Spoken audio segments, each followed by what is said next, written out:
We had the Usos versus Tyson and Cesaro. Finally. Yes, finally, but alas, I feel like there could have been more. They held back. Yeah, I think they're saving it for Fastlane. Hopefully they got a match in Fastlane. Yeah, I mean, the thing is, we've got 2 great tag teams that have got they've both got great tag moves. They weren't used. Yeah. They weren't at all. No, they weren't really doing tag team moves. It was just 1 in, 1 out. And a lot of Outside, over the ropey outside kind of. Which is a bit boring. Things. Yeah, it wasn't no better. It was still good pace and the crowd was into it. It wasn't the worst thing ever. But I expected more from 2 really good teams. And Talia was just so cringy on the outside. She always is so. And her pink in her hair keeps changing, so it's not real. It's irritating. Yeah, it is irritating. You look stupid. You're a grown woman. Get out of your hair. I don't really get it. I don't. Why? Where did it come from? Yeah. Just like, here's some pink. Here's a pink highlighter. Start colouring your hair in. I know. It's just so random. It looks silly and it's not in the right place. No. And it's like a midlife crisis trying to get Tyson Kidd attention. Yeah. But Tyson and Cesaro did win. Yeah. Which is good, considering they beat the Usos and they're still generally quite new. I think this is the beginning of a feud. Yeah, I think it's the beginning of Tyson and Cesaro. Yeah, and they got their own little video. I know. So cute. So excited. Okay, so then we had Sin Cara versus Mizdow, and Miz was on the outside in his little chair and his microphone. It's nice to see Mizdow actually do something. Yeah. Apart from standing on the outside. But against Sin Cara... Why do they keep going against Sin Cara? Because obviously the Miz went against him, and now Mizdow and... Yeah. Why is the PA wrestling? What? It's true. So yeah, Mizdow went to like take his glasses off, like Mizdow, you know, he does that flappy thing. Mm-hmm. And Miz was like, "No, Mizdow, that's my move. You can't do that." So he didn't. He just took his glasses off, and then and what happens? Then they start fighting. They start wrestling. So I'm half asleep. I don't like the way that they're ending this kind of romance. No, I don't Not like romance, but you know, like partnership. Yeah. And then Mizdow's on the outside because he'd just done something to Sin Cara. Yeah. And Miz was like, "Oh, while you're here on the outside, can you get me some water?" So he's like, gives him some water. And he dropped the cap on the floor, which really irritated me. And he then got back in the ring. And what was quite cool was the crowd were like chanting stuff, and Miz was responding to it with his microphone. It was quite cool. He said something, but I remember now, I can't remember what it was. I don't know. I think I was trying to figure out if I had a power surge again. Oh yeah. My house had 2 power surges. But then the distractions from Miz on the microphone made Mizdow lose. Well, because Mizdow went to win with the figure 4 leg lock, and Miz was like, "No, that's my move, you can't use it, it's mine." And then Sin Cara basically rolled him up and won. Why Sin Cara? Don't know. They beat them both now. Yeah. It's not even like they're pushing him much. He literally has just beaten them. He hasn't had anything to say. He hasn't had any reason. It's just a match to aggravate them two. The best I've seen Mizdow wrestle was against Girls and Stars that time on his own, when Miz was injured a little bit on the outside, remember? Yeah. But I reckon that's because of the whole studio he had with Cody Rhodes.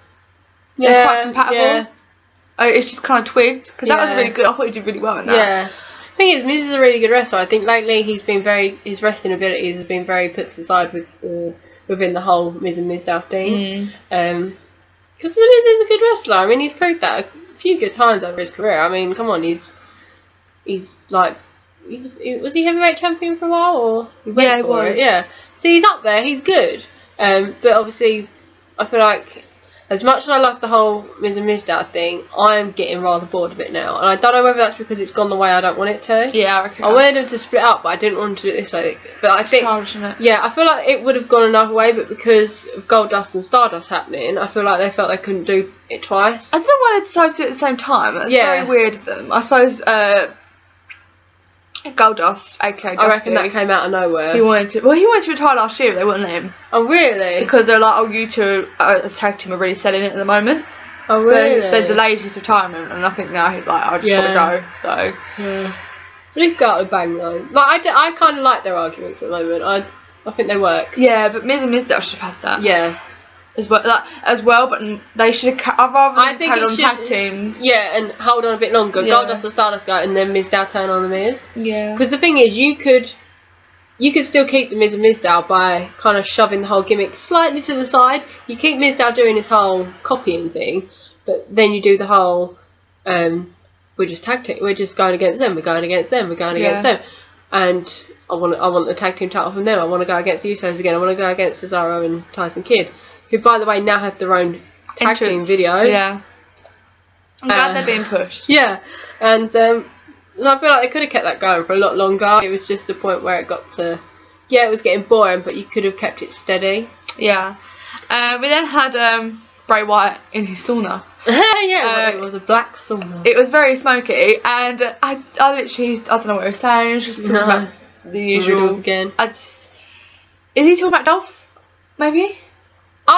From what I've seen, people are saying his VTs are starting to set up him going against the Undertaker. Yeah, that's what I thought. don't see it. I don't think they make sense. No, that's what I mean. I don't see it through the VTs. But maybe. But then again, so did the It's Coming. It had nothing to do with Dean Ambrose, but yeah, it was for him. Yeah, I feel like they made them VTs and then picked a name out of the hat. Yeah. What one should we interfere with? I don't know. I think it would have been interesting if he had attacked Seth Rollins that night. Yeah. But then I think he would have got mixed up in the Authority. Yeah, that would have and worked. things would have been like... I think we had a good feud with Dean and Bray eventually. But I think him with Seth, I think that would have maybe actually ruined Bray. So I reckon they'd be quite good together. I reckon Seth and Bray together would be good, but I think while the Authority's there... Oh yeah, that would have ruined Bray. So then we had Curtis Axel, he come out again and started talking about the Royal Rumble again. It's like, oh, okay, it's funny the first time, maybe the second, but the third time, give it, like, just stop. It's no more justice for Axel, come on. I mean, like, no one's reacting to it anymore. They didn't really react to it the first time, so it was too late. Yeah, so it was just a Twitter kind of thing that happened, a little meme thing, and that was it. It's like, too late, guys. Move on. It's like, that's over. Move on with that. Okay, let's move on. You never even main evented, like... a Raw SmackDown, a show, and I'm tired. Okay, you never main evented one of them. Yet you're like, I deserve this. Okay, it makes him look stupid. But it's also the fact that Dean Ambrose comes out every time. Yeah, Dean Ambrose then comes out and has a match with him. And we're like, why? Every time. Third time. Yeah, and the thing is, Dean Ambrose has a feud with Bad News Barrett. Bad News Barrett hasn't been anywhere apart from on his BNZ or whatever. Yeah, second time's called BNZ. Yeah. And maybe it was a thing before when we didn't watch it. Yeah, maybe. I don't know. I don't know, but he trained near us, near where we live. Yeah. We found that out. So Curtis Axel did Ambrose in a match. It's the same. It's the same with them too. Curtis Axel somehow dominates for the whole thing. Yeah. And then Dean Ambrose wins.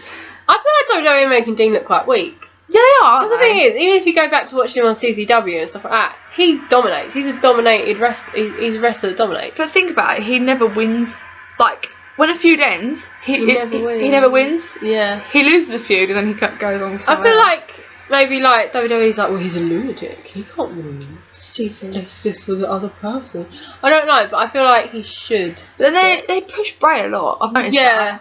I feel like he's the kind of new Undertaker. Yeah, he's like the good guy, but he's also bad. Exactly, because it's weird because he's heel, but you like him. Yeah, he's a very weird thing. He's like the anti-hero. He is an anti-hero, and I think that's what they wanted. Yeah, I hate the term, but they wanted to turn him to that anyway, from what I read.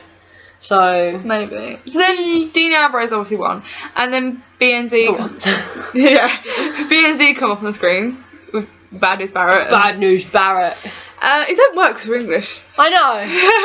Oh, Bad News Barrett. I love that. We both do that. We both try and talk more English even though we already are. Yeah, he's like proper like Bad news. It's like Bad News Barrett. I can't do it. No. It's not even Cockney though. He's more London, like very London. It's very London, but it's not Cockney. No, it's like more posh. It's like a posh Cockney. Yeah, it's like a posh Cockney. It's like not Danny Dyer Cockney. No, but it's more posh. But yeah. It's not William Regal, but it's Cockney it's like the middle. It's like he's like the love child of William Regal and Danny Dyer. Yeah. If you don't know who Danny Dyer is, look him up. Yeah. So Band Barrett just basically like said the same old shit he always said. You can't fight me. You can't fight me. A lunatic like you. A lunatic like you. I'm just trying to do the accent. And it was boring, and Dean Ambrose's music came on playing. Band Barrett is boring. He hasn't been there. Where is he? No. He's another He's another Bray. He just does stuff backstage. And Yeah, he's got a poo step in his arm. Let's not start with the poo stuff again, okay? Yeah. Every time it comes out, it's just gonna be poo stuff. We then had the main event, which is awful. I'm not even sure what happened. I would have rather seen Curtis Axel and Dean Ambrose. Yeah. Can't give Curtis Axel a chance. Justice for Axel. It was Roman Reigns and Daniel Bryan versus Big Show, Kane, Seth Rollins and JJ Security, and then Eric Bryan and Dolph Ziggler and Ryback thought, actually, the whole roster's out here already, why not? Let's join. Why not join in? So, I just like the hashtag on the side, 5 against 2 or something on Raw. 5 vs 2 match, man. That's it, something like that. It sounds a bit naughty unless you put the match on at the end, really, doesn't it? A 5v2. 5v2. It was rubbish. Like, there's nothing to say. That's what Raw. Yeah. I mean, there's nothing to say about that match. No. JJ Security were in there a lot. Actually, the people who were in there a lot were Big Show and JJ Security, and Kane and Steph didn't really do much. And Daniel Bryan was in there a lot. Roman Reigns just like, laid on the outside. Yeah, like John Cena usually does. And then Eric Rowan, Dolph Ziggler and Ryback randomly ran out. I thought Dolph Ziggler was in that, you know. And they just started attacking people. Sure, that would have been disqualification, but no, it wasn't. And the match continued. And Roman Reigns himself in, speared Big Show, I think it was, pinned him, and then Daniel Bryan was pissed off because he's like, you've done nothing the whole match and you just won it. And so I do like the fact that he's acknowledging that for the fans, though. Yeah. I do like that. That was good. That is something we'd all say. We all say that about John Cena, and Roman Reigns has started to do it.